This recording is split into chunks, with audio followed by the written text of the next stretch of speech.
वाले दिनों में दूसरे मीडिया हाउस भी अपने तरीके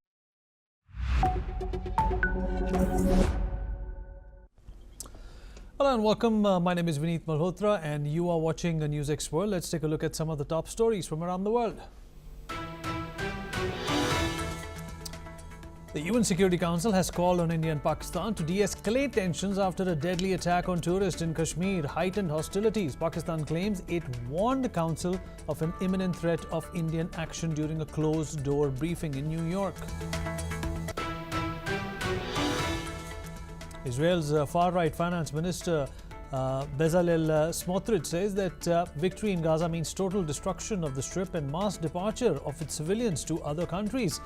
The controversial remark comes as Israel intensifies its military campaign and advances deeper into Gaza. German MPs will vote again today on Friedrich Merz's bid for Chancellor after he fell short in the first round. The second ballot is set for 3:15 p.m. local time, where Merz's CDU and coalition partners hoping to avoid further defections. Russia and Ukraine have carried out a new prisoner exchange, each releasing 205 captured soldiers in a rare moment of cooperation. The Russian Defense Ministry confirmed the swap, saying it resulted from direct negotiations between the warring sides. Israel's military has warned civilians in Yemen's capital to evacuate the Sanaa airport area a day after strikes on Hodeidah. The alert follows a Houthi missile attack near Israel's Ben Gurion airport, with Tel Aviv warning of further action if strikes continue. Catholic cardinals have started living in isolation at the Vatican as they prepare to elect a new pope in a secret conclave starting Wednesday. The vote will take place inside the Sistine Chapel, with only cardinals under 80 allowed to choose Pope Francis's successor. The fourth round of nuclear talks between Iran and the US is likely to take place this weekend in Oman, with May 11th tipped as the start date. Iranian state media says that the two-day talks in Muscat could begin Saturday or Sunday, though final timing is still being discussed. Explosions and fires erupted in Port Sudan on Tuesday as drone strikes torched fuel depots and damaged the country's main aid hub.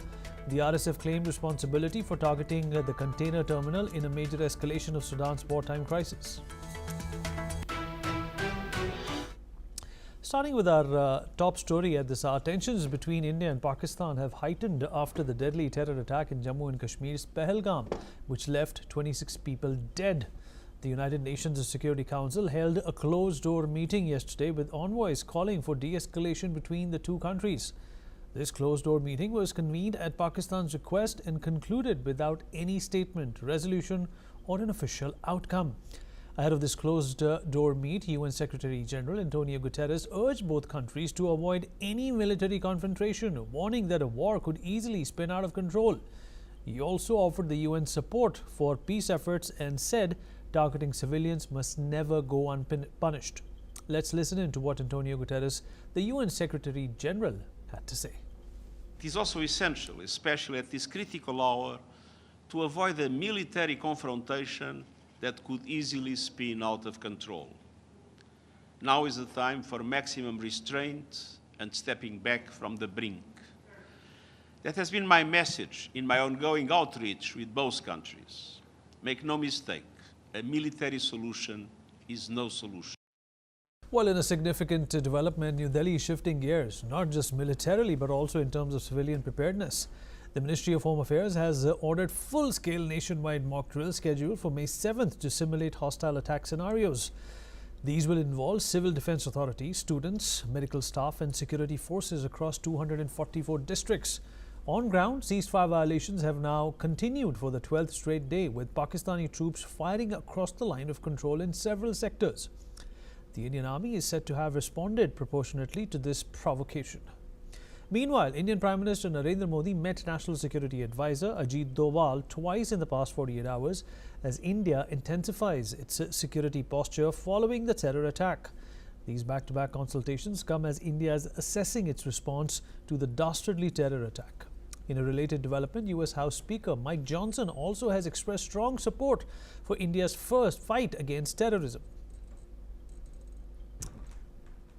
All right, joining us on the program to talk more about this is Ambassador Prabhu Dayal, former diplomat. Ambassador Dayal, appreciate you taking out the time and speaking to us. Well, sir, India is obviously preparing for any eventual outcome of the aggression that we have shown over the past few days. These aggressions have been civil as well as diplomatic as well as kinetic in nature. But the fact of the matter is, sir, that the world believes that this region is not ready for war, at least when it comes to Pakistan.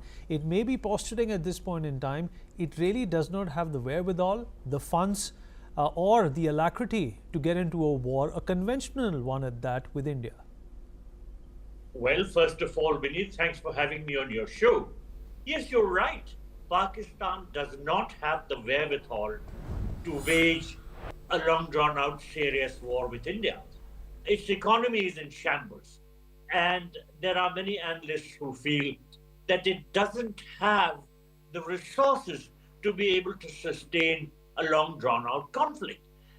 But, and this is a fundamental but, Pakistan's hand in the terrorist attack in Pahalgam is beyond doubt. And that is why Prime Minister Modi had said that those behind this heinous act will be brought to justice.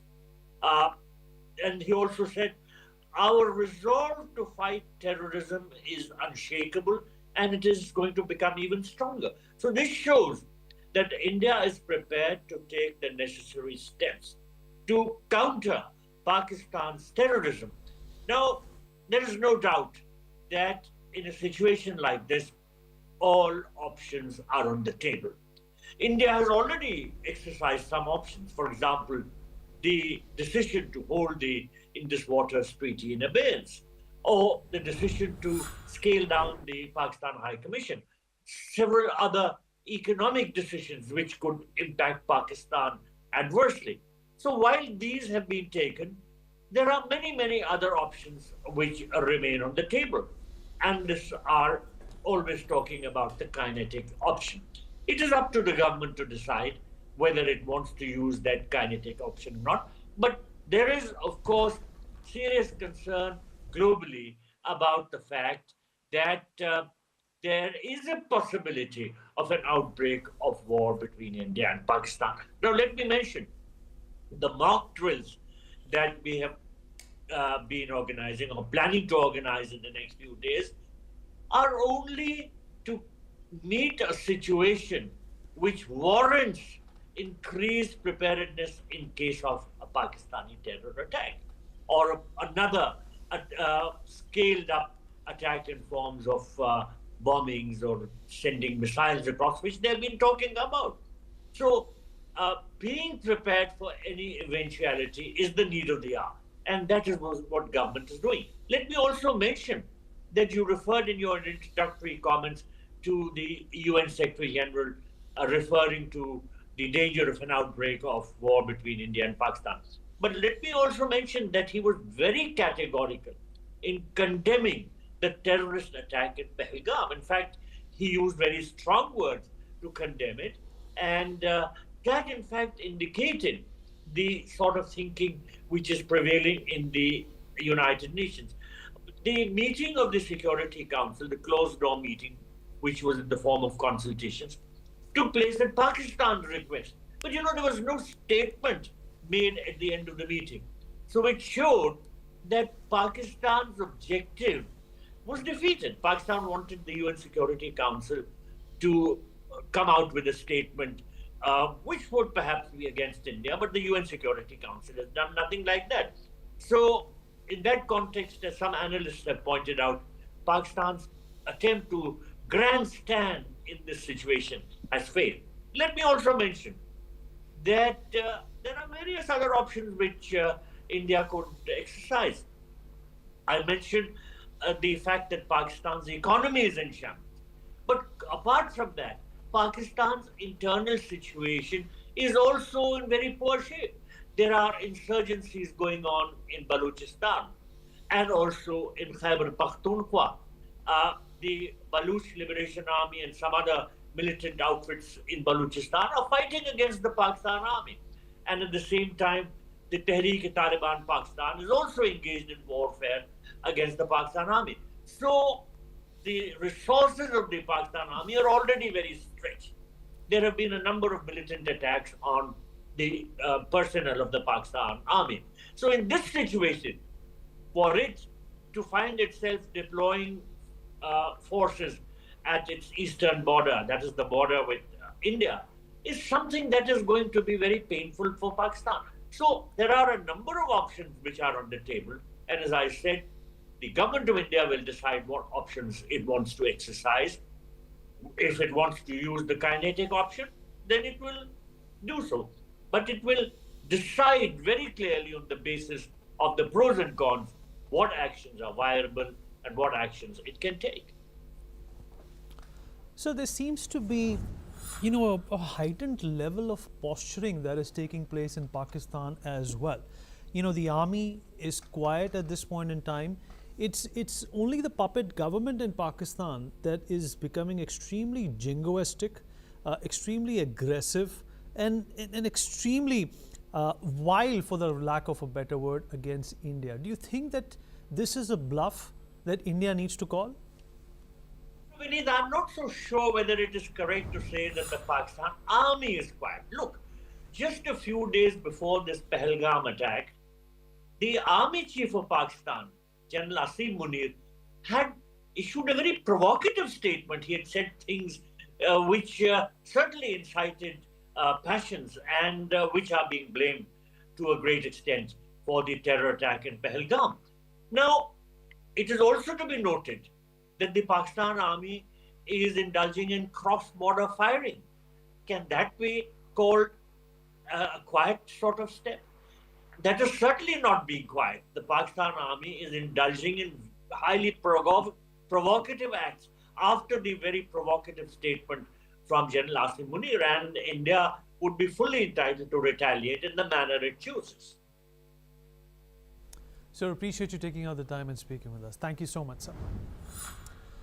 All right, breaking news coming in. Chinese President Xi Jinping is set to arrive in Moscow on May 7th for a 4-day official visit, coinciding with Russia's Victory Day celebrations on May 9th. And according to the Kremlin, on 8th May, Xi will meet with President Vladimir Putin to discuss the war in Ukraine, US influence, and to sign several bilateral agreements aimed at deepening the Russia-China strategic partnership. All right, well, tensions are once again spiking in the Russia-Ukraine front. The Kremlin has accused Kyiv of rejecting peace by continuing its drone attacks, even as President Putin's proposed 3-day ceasefire remains in place. Russia says it has not heard any official response from Ukraine on the offer, warning that any further strike will be met with immediate retaliation. Ukraine, meanwhile, claims its forces are still fighting inside Russia's Kursk region, despite Moscow insisting the incursion has been repelled. At least 3 civilians were reportedly killed in Ukrainian drone attacks near the border. Overnight, Ukrainian drones also targeted Moscow for the second consecutive day, forcing all 4 major airports in the capital to temporarily shut down. In response, Russia carried out strikes on Kharkiv, Odessa and Sumy, killing at least 4 people. The Russian military claims it intercepted over 100 drones across the country as both sides trade fire ahead of Russia's Victory Day. US President Donald Trump said that the ceasefire may not sound like much, but it's more than past efforts, and hinted both Moscow and Kyiv were now leaning towards a peace deal, citing recent drops in oil prices as a possible motivation. Let's listen into Trump's comments. President Putin just announced a 3-day ceasefire, which doesn't sound like much, but it's a lot if you knew where we started. Russia, with the price of oil right now, oil's gone down. I think we're in a good position to settle. They want to settle. Ukraine wants to settle. All right. Ross Feingold, a political risk analyst, is joining us at this point in time. He's in Taipei. Ross, always a pleasure having you. Well, it seems to, be pretty palpable and pretty apparent at this point in time that Ukraine not responding to Russia's overtures when it comes to peace is a big part of this problem. So far, the Ukrainians have been throwing in this sentimental victim card. But do you think that that's really the case? Ukraine has said they're willing to agree to a 30-day ceasefire, which Russia is not willing to agree to. And Ukraine views any of these short-term proposals as basically meaningless. There was the Easter ceasefire, which both sides accused the other of not adhering to. And Ukraine, obviously, by their words and their actions, they see a 3-day ceasefire around Russia's Victory Day celebrations as pretty meaningless, because at the end of that period, Russia would just go back to doing what it's been doing. And we've seen just in the past day a number of attacks that did kill civilians in Ukraine, attacks by Russia that killed civilians in Ukraine. So it's kind of difficult to expect Ukraine to just agree to these Russian proposals without some kind of longer term clear pathway, which is why Ukraine is willing to agree to a 30-day ceasefire, but they see these shorter term offers by Russia as pretty much a gimmick. Ross, this is obviously something that has escalated beyond a certain level of time and comfort. But Donald Trump has also been blowing hot and cold. There was a time when he was in fact campaigning for presidency that he was quite confident that he will be able to pick up the phone and call Vladimir Putin and end this war.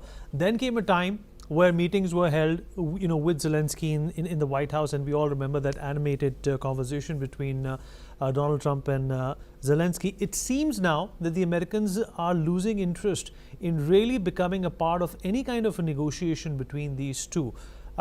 Who's supposed to do it if not the Americans? Yeah, that's a really good question. When the Trump administration took office on January 20th, ever since then, there's been, I think it's fair to call it a flurry of activity, of outreach to both sides, whether that's to Russia by sending Trump's special envoy, Witkoff, to meet with Putin several times, as well as ongoing direct discussions with Ukraine. But the United States has not gotten the two sides to agree to a longer-term ceasefire or anything that really approaches a real long-term ceasefire. And that's why in recent weeks we started to hear U.S. officials say that if there isn't progress, they're willing to walk away. The U.S. is willing to walk away from this process.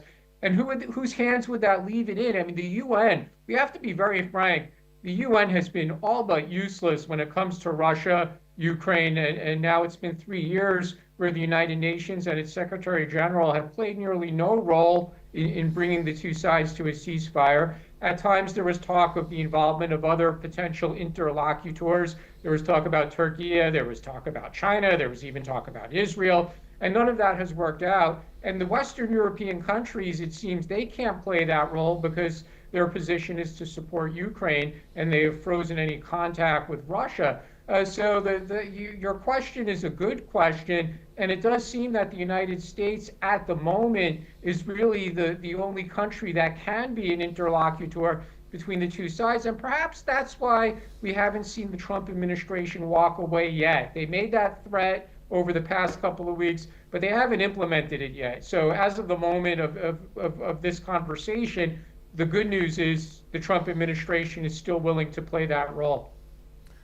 Absolutely right. Ross, always a pleasure having you. Thank you so much for being here. Breaking news coming in, India and the United Kingdom have reached a historic milestone with the successful conclusion of a major free trade agreement. Indian Prime Minister Narendra Modi confirmed the news after speaking with his British counterpart, Prime Minister Keir Starmer, and the deal is being hailed as ambitious and mutually beneficial, aiming to significantly boost trade, investment and innovation between the two nations.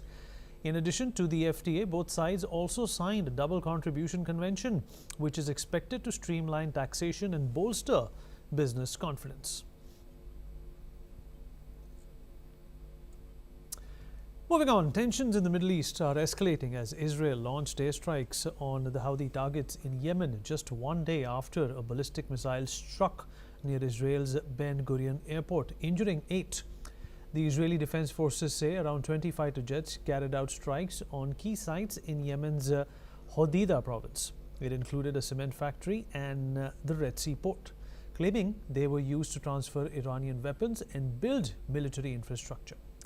The Houthis reported at least 2 people dead and 40 injured. They call the attacks a joint US-Israeli aggression. though the US denies any involvement. The Houthis are now threatening to impose a comprehensive aerial blockade on Israel, targeting airports in retaliation for Israel's operations in Gaza. Prime Minister Benjamin Netanyahu has vowed to continue responding forcefully, blaming Iran for backing the Houthis. The escalation marks a significant widening of conflict with major humanitarian risks for Yemen's civilian population. All right, Adnan Nasser, a Lebanese journalist, is joining us at this point in time. Adnan, appreciate you taking out the time and speaking with us. What do you make of this escalating conflict, and what kind of a pressure, if any, is this going to put on Israeli efforts? Well, first, thank you for having me on your program.